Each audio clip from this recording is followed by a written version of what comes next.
this is a fabulous state, a fabulous university. I actually came here many years ago to deliver a paper on Czechoslovak and Polish journalists, and I follow events in Indiana closely. You are a key state in what I think is an absolutely essential election.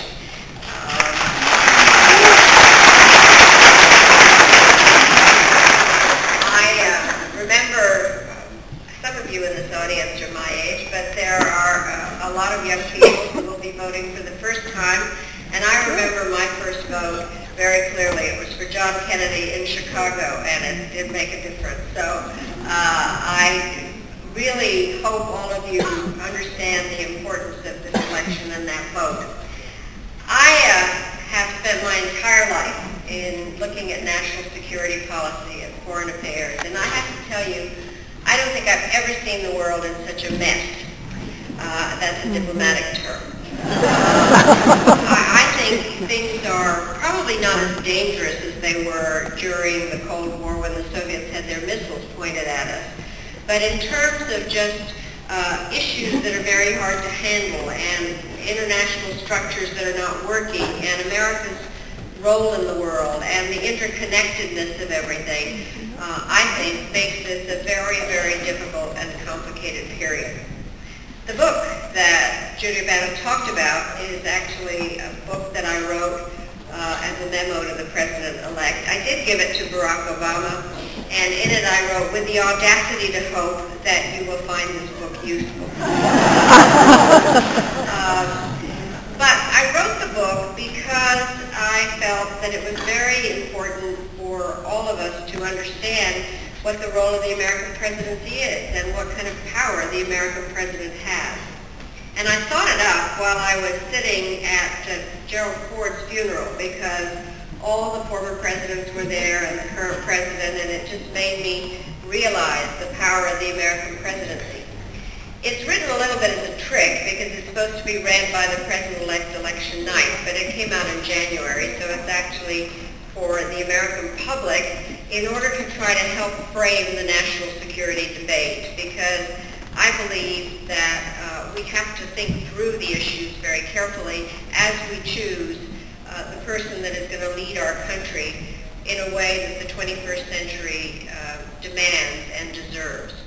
So just briefly, and then I really want to answer your questions, is I see that there are really 6 big umbrella issues out there. It's very hard to give them priorities because they all kind of go together, but I do think, especially since we have just commemorated 9/11 again, that clearly the next president is going to have to deal with fighting terrorism, but it has to be done differently.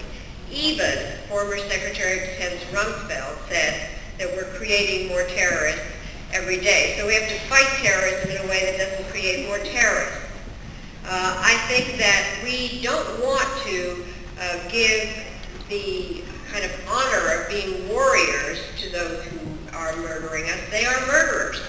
And we have to be very careful to know that. And we have to understand who is really who and not lump everybody that dislikes us into being called a terrorist, or stick the adjective Islamo-fascist or Islamo-anything onto people without really understanding what we're doing. So I do think we need to fight terrorism, but in a different way. We also have to figure out how to deal with a broken nuclear non-proliferation system.